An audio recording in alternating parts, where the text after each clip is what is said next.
The wine glass in Jessica's hand caught the light as she leaned toward me, and I knew something was off. 20 years of marriage teaches you things. The tilt of her head, the forced brightness in her eyes, the way her shoulders tensed when she was lying. We were at the Hendersons' annual summer party, surrounded by our usual crowd, and my wife was about to do something terrible. "David," she said, her voice carrying across the patio louder than necessary, "we need to talk." The conversations around us didn't exactly stop, but they quieted. Melissa Henderson paused mid-sentence. Catherine Worth turned from the grill where her husband was flipping steaks. Even the kids in the pool seemed to sense something, their splashing becoming less enthusiastic. I set down my beer. "Okay." "I've been thinking." Jessica's hand trembled slightly, nerves, not wine. "About us. About where we are."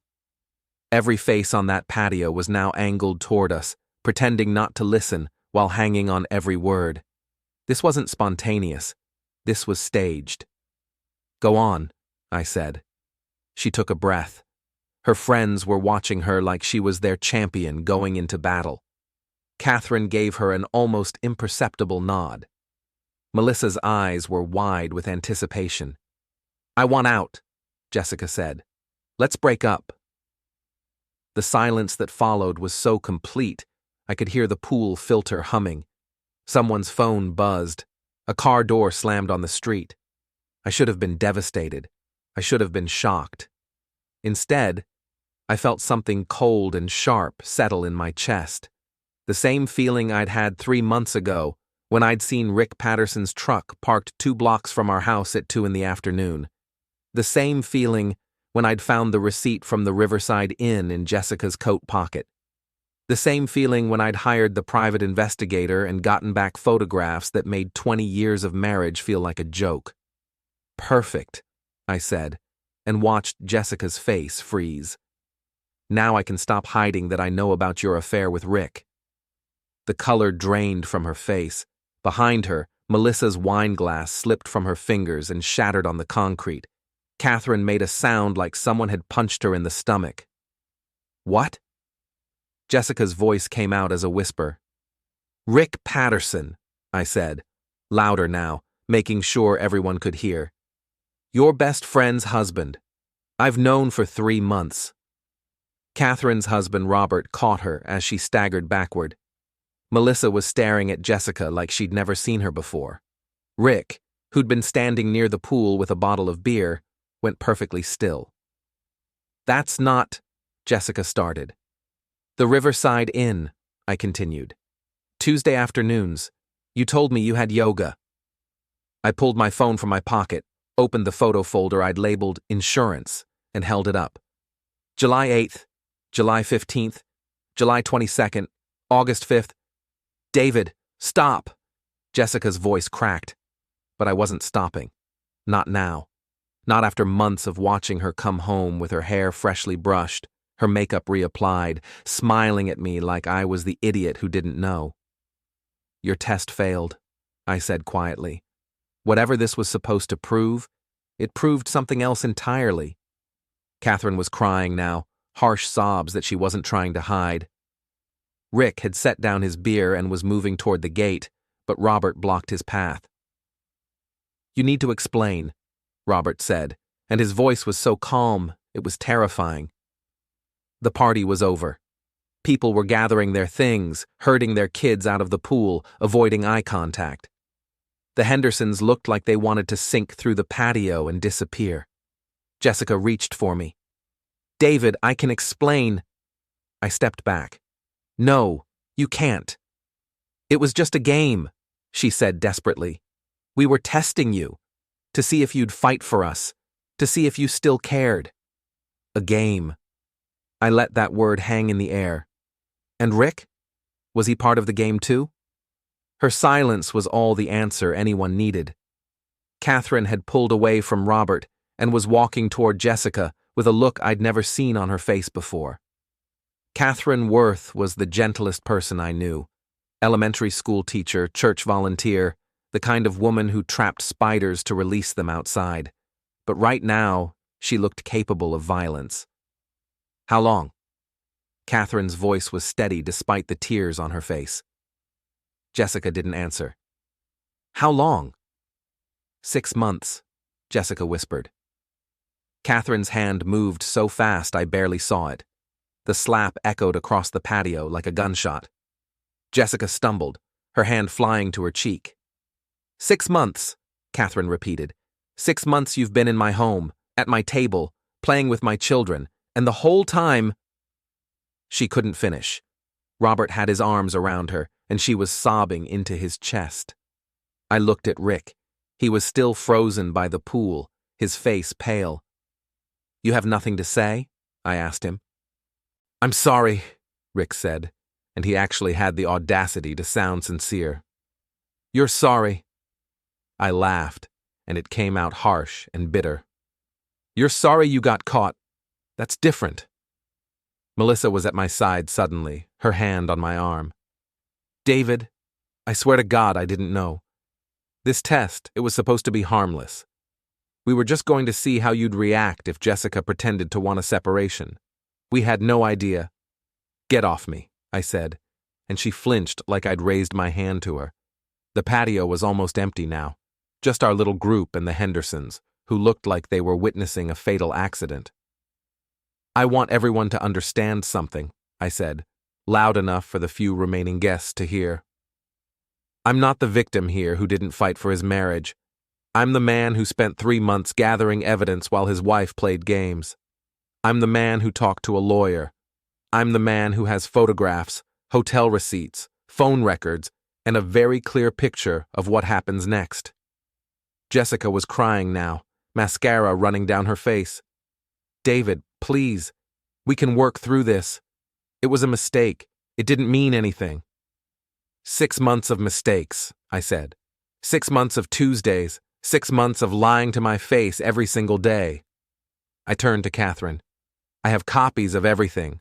Photos, dates, times, whatever you need for your lawyer. She nodded, unable to speak. David, you can't do this, Jessica said. 20 years. 20 years I'll never get back, I interrupted. 20 years you threw away for Tuesday afternoons at a cheap hotel. I walked toward the gate, and nobody tried to stop me. Behind me I could hear Jessica crying, Catherine's ragged breathing, Melissa trying to explain something to someone.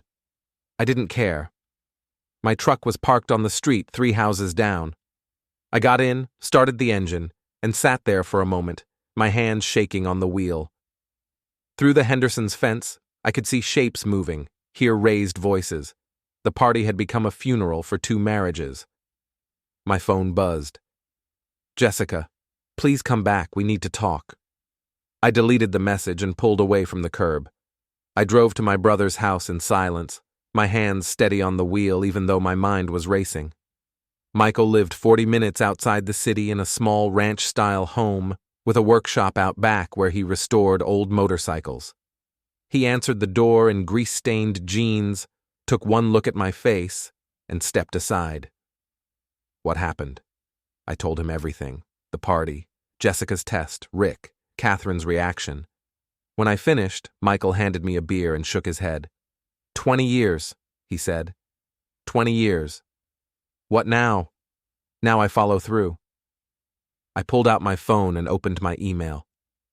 I sent the evidence to my lawyer on Friday. He's filing the papers tomorrow morning. Michael leaned against the counter. You've been planning this. For 3 months. I took a long drink. Ever since I confirmed what was happening. I wasn't going to do anything until I had everything documented, everything ready. Tonight just accelerated the timeline. And Catherine? She'll do what she needs to do. I gave her everything. My phone wouldn't stop buzzing. Jessica, Melissa, even Robert, trying to be the peacemaker. I turned it off and set it on the counter. You can stay here as long as you need, Michael said. Thanks. We sat in silence, drinking beer and watching the sun set through the kitchen window. My marriage was ending, and all I felt was relief. By Monday morning, the neighborhood was buzzing. I know because Melissa's husband called me at 7 a.m. to ask if the rumors were true. I confirmed they were and hung up. My lawyer, Thomas Grant, called at 8. Jessica's attorney contacted me, Thomas said. She wants to mediate. No mediation, file the papers. David, think about this. Mediation could save you both money and time. File the papers, Thomas. I want this done right and I want it done fast. I have everything documented. There's nothing to mediate. He sighed. All right, papers will be filed by noon. She'll be served by end of business today. Good. One more thing. Catherine's attorney called me. She's requesting copies of your evidence. Send her everything. You're sure? This could get messy. It's already messy. Send the files. After I hung up, I drove to the house. My house, technically, since my parents had left it to me when they passed, to collect some things. Jessica's car was gone. Inside, the rooms felt hollow and strange, like I was seeing them for the first time. Wedding photos on the mantel, vacation pictures on the wall, evidence of 20 years that had been alive for at least 6 months and probably longer. I packed clothes, documents, my laptop, my father's watch. As I was loading the last box into my truck, Jessica's car pulled into the driveway. She got out slowly, her face puffy from crying. David, please. The papers will be served today, I said, not looking at her. Just talk to me, 5 minutes. I closed the truck bed. What could you possibly say that would matter now? It was stupid, a terrible mistake. I ended it. When? Yesterday? After I exposed you in front of everyone? She flinched. Last week. I knew it was wrong. I was going to tell you. You were going to tell me, I repeated. After 6 months.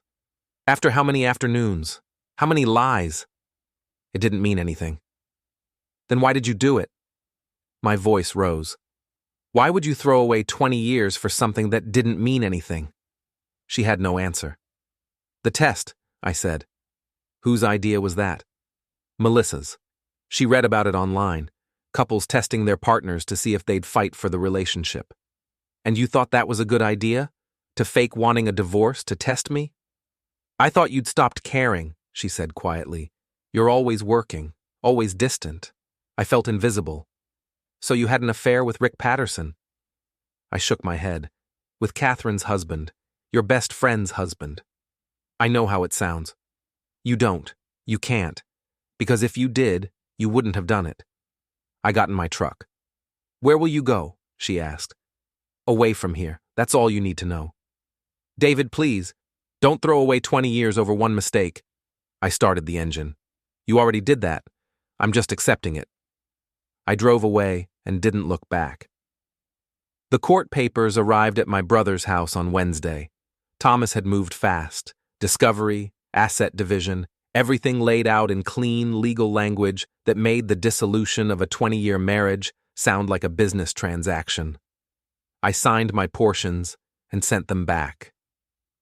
Thursday afternoon, Catherine called. I filed, she said. Her voice was hoarse, like she'd been crying for days. My lawyer says it's going to be ugly. Probably. Rick is denying everything. Says the photos are taken out of context. Says you manipulated them somehow. I closed my eyes. I have the hotel records, credit card statements, text messages. Unless he can explain why he was at the Riverside Inn every Tuesday afternoon for 6 months and Jessica was there at the same time, he's out of luck. He's telling people you were obsessed with Jessica leaving you, that you fabricated evidence. Let him tell people whatever he wants. The truth is the truth. Thank you, Catherine said suddenly. For telling me, for giving me the evidence. Some people would have kept it quiet. You deserved to know. She was quiet for a moment. Did you love her at the end? I thought about that. I don't know. I loved who I thought she was. I'm not sure that person existed. After we hung up, I sat on Michael's porch and watched the sunset. My phone buzzed again. Jessica, still trying. I deleted the message without reading it. By Friday, the neighborhood had chosen sides. Melissa called to apologize again, to explain that the test had been meant as a bonding exercise, a way to strengthen marriages. I told her she'd destroyed 2 instead and hung up. Robert called to say Catherine had moved in with her sister, and the kids were confused and angry. Rick had tried to come home, and Robert had told him to leave before he called the police. "I'm sorry you got dragged into this," Robert said. "We were already in it," I replied. "We just didn't know." "Still, that party," I keep replaying it, the look on Catherine's face. "She'll be okay. She's strong. I hope you're right." That night, Jessica showed up at Michael's house. I saw her car pull up through the window and walked outside before she could knock. "You need to stop," I said. She looked worse than she had on Monday, thinner, paler, her eyes hollow. "I can't eat. I can't sleep. David, I'm falling apart." "That's not my problem anymore." "How can you say that? After 20 years? After 20 years and 6 months of afternoons at a cheap hotel, I can say a lot of things. Go home, Jessica." "That's not my home without you. It stopped being our home when you started sharing yourself with Rick. The papers are filed. My lawyer will contact yours about asset division. The house is mine. My parents left it to me. You'll need to find somewhere else to live." Her face crumpled. "You're really doing this. You did this. I'm just finishing it." She reached for me and I stepped back. "Don't. I love you." "No, you don't. If you loved me, you wouldn't have done what you did. People make mistakes. 6 months of Tuesdays isn't a mistake. It's a choice you made over and over again." I looked at her directly. "Go home. Pack your things. Find somewhere to stay. This is over." "David, it's over." She stood there for a long moment, tears streaming down her face, before finally turning back to her car. I watched her drive away and felt nothing. Inside, Michael was at the kitchen table. "That was hard. It needed to happen. You holding up?" "Yeah," I said, and realized I meant it. "I'm fine." The divorce moved fast. Thomas was right. Having evidence made everything simpler. Jessica's lawyer tried to fight for the house, for half my retirement, for alimony. Thomas buried them in documentation, hotel receipts, credit card statements, photographs time-stamped and geotagged, text messages retrieved from phone company records. Jessica had been sloppy, confident I'd never find out. She'd been wrong. Catherine's divorce was uglier.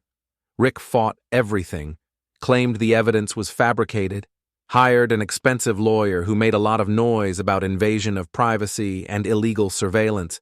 But the Riverside Inn kept meticulous records, and when Catherine's lawyer subpoenaed them, Rick's story collapsed. He'd paid for the room every Tuesday afternoon for 6 months. Same room, same time. The manager even remembered him because he always paid cash and asked for extra towels. That detail made me sick for reasons I didn't want to think about. 2 months after the party, I moved into a small apartment downtown. It was temporary, just until the house sold and I could figure out what came next. But it felt good to have my own space. Michael had been generous, but I needed to rebuild on my own terms. Jessica called less frequently now. Her lawyer had advised her to stop contacting me directly. The few times we spoke, it was about logistics, who got which furniture, what to do with the wedding china, whether I wanted any of the photo albums. "Keep them," I said, "or throw them out. I don't care." "David, there are good memories in those albums." "Not anymore." She was living with her parents, according to Melissa, who'd called to give me updates I didn't ask for. Melissa still felt guilty about the test, about her role in the destruction of 2 marriages. I'd told her to stop calling, but she persisted. "She's devastated," Melissa said during her latest call. "She barely leaves her room." "I'm hanging up now." "David, please. She made a mistake, but 20 years..." "A mistake is forgetting an anniversary. A mistake is saying something hurtful in an argument. An affair that lasted 6 months isn't a mistake. It's a decision she made every single Tuesday for half a year." "But stop calling me, Melissa." I blocked her number. The court date was set for early November. Thomas said it would be quick. Uncontested divorce, clear evidence of adultery, straightforward asset division. Jessica would get her car, her personal belongings, and a small settlement. I would get the house, my retirement, and my life back. The week before the hearing, Rick showed up at my apartment. I opened the door, and there he was, looking like he hadn't slept in months. His clothes hung loose on his frame. His eyes were bloodshot. "What do you want?" "To explain," he said. "There's nothing to explain. Just hear me out. 5 minutes." Against my better judgment, I let him in. We stood in my living room, him by the door, me near the window, keeping distance between us. "It wasn't supposed to happen," Rick started. "We were just friends. Jessica and Catherine were close, so we'd see each other at parties, dinners. We'd talk." "And talking turned into what, exactly? Tuesday afternoons at a hotel?" He flinched. "It started innocently. Coffee, lunch. We both felt invisible in our marriages. We connected." "You connected," I repeated. "Is that what we're calling it?" "I'm not making excuses. What we did was wrong. I hurt Catherine. I hurt you. I destroyed my family." "Why are you here, Rick?" "To tell you I'm sorry. And to ask you to talk to Catherine, her lawyer. They're going to take everything. The house, my business, my relationship with my kids. If she'd just agree to mediation." "Get out. David, please. You come here to my apartment to ask me to help you save anything after what you did." I moved toward him. "You destroyed Catherine. You destroyed your children's family. You destroyed your marriage for Tuesday afternoons with my wife. And now you want me to help you?" "I have nothing left," he said, and his voice broke. "That's not my problem. Get out. I'm losing my kids. You should have thought about that before you decided 6 months of afternoons was worth it." I opened the door. "Get out of my apartment. Get out of my life. And if you ever contact me again, I'll file a restraining order." He left, shoulders slumped, looking like a man who'd finally realized what he'd thrown away. I closed the door and stood there for a moment, my hands shaking with anger I thought I'd moved past. My phone rang. "Thomas." "We need to talk," he said.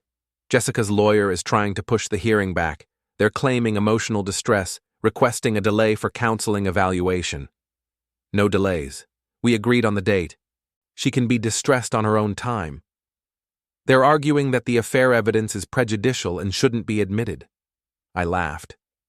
"The affair evidence is the entire reason we're here." "I know. It's a desperate move. The judge won't allow it, but I wanted you to know what they're trying." "Anything else?" "Jessica's lawyer asked if you'd consider a settlement conference, off the record, just the 4 of us in a room trying to work things out." "No." "David." "I said no. We go to court. The judge hears the evidence. This ends properly." Thomas sighed. "All right. I'll inform her lawyer." After I hung up, I poured myself a drink and sat on my small balcony, watching traffic move through the city below. My phone buzzed. A text from Catherine. "Rick came to see you?" "Yes." "What did he want?" "To apologize, to ask me to help him with your divorce." "I hope you told him where to go." "I did." "Good." Then, "How are you holding up?" I thought about that. "Better than I expected. You?" "Some days are harder than others. The kids are struggling. They don't understand why their father isn't around." "I'm sorry. Not your fault. This is all on Rick and Jessica." We texted back and forth for a while, comparing lawyers, discussing the timeline, sharing the strange relief that comes from knowing the end is near. Catherine was strong, stronger than Rick had given her credit for. She'd gotten a job teaching at a new school, had found an apartment, was building a life that didn't include him. "I should have known," she texted. Looking back, there were signs. We both missed them. I trusted them. That's what hurts most. I understood completely. The hearing was on a gray November morning, the kind of day where the sky pressed down heavy and colorless. The courthouse was downtown, an old building with marble floors and wood-paneled courtrooms that smelled like furniture polish and stale coffee. Jessica was already there when I arrived, sitting on a bench with her lawyer, a sharp-looking woman in her 50s who'd made a reputation handling difficult cases. Jessica looked up when I walked in, and for a moment our eyes met. She looked like she wanted to say something. I looked away. Thomas touched my arm. Ready? Yes. The courtroom was smaller than I expected. Judge Patricia Morrison presided, a stern-looking woman in her 60s who'd heard thousands of divorce cases and looked like she had no patience for theatrics. We took our seats, me and Thomas on one side, Jessica and her lawyer on the other, several feet of polished wood between us that might as well have been miles. Judge Morrison reviewed the file. This is a petition for dissolution of marriage filed by David Anderson against Jessica Anderson, citing irreconcilable differences and adultery. Mrs. Anderson, you are not contesting the divorce? Jessica's lawyer stood. Your Honor, my client would like to request a postponement to pursue marriage counseling. Denied, Judge Morrison said without looking up. I have documentation here showing this affair lasted 6 months and was thoroughly documented by Mr. Anderson. The time for counseling was before the affair, not after discovery. Mrs. Anderson, are you contesting the divorce? Jessica stood, her hands trembling. No, Your Honor. Are you contesting the asset division as outlined in the petition? Jessica's lawyer stood again. Your Honor, we believe the division is unfair. The marital home was shared for 20 years. The home was inherited by Mr. Anderson from his parents. It is not a marital asset. Judge Morrison looked at Jessica. Mrs. Anderson, are you contesting the asset division? A long pause. No, Your Honor. Then this is straightforward. Judge Morrison signed several documents. The marriage between David Anderson and Jessica Anderson is hereby dissolved.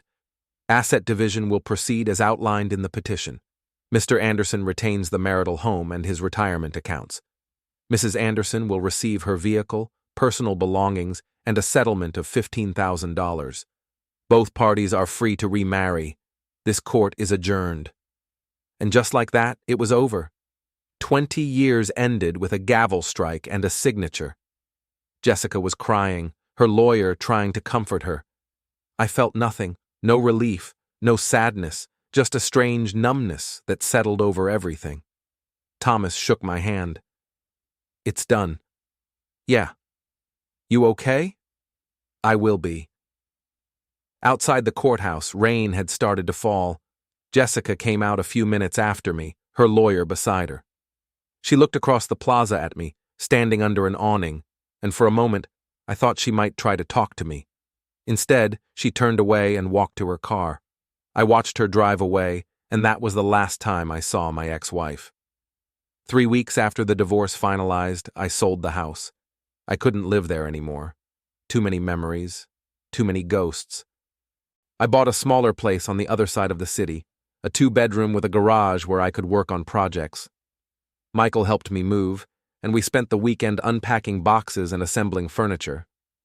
New start, he said, handing me a beer when we finished. New start, I agreed. Catherine's divorce finalized in December. Rick had fought until the end, but the evidence was overwhelming.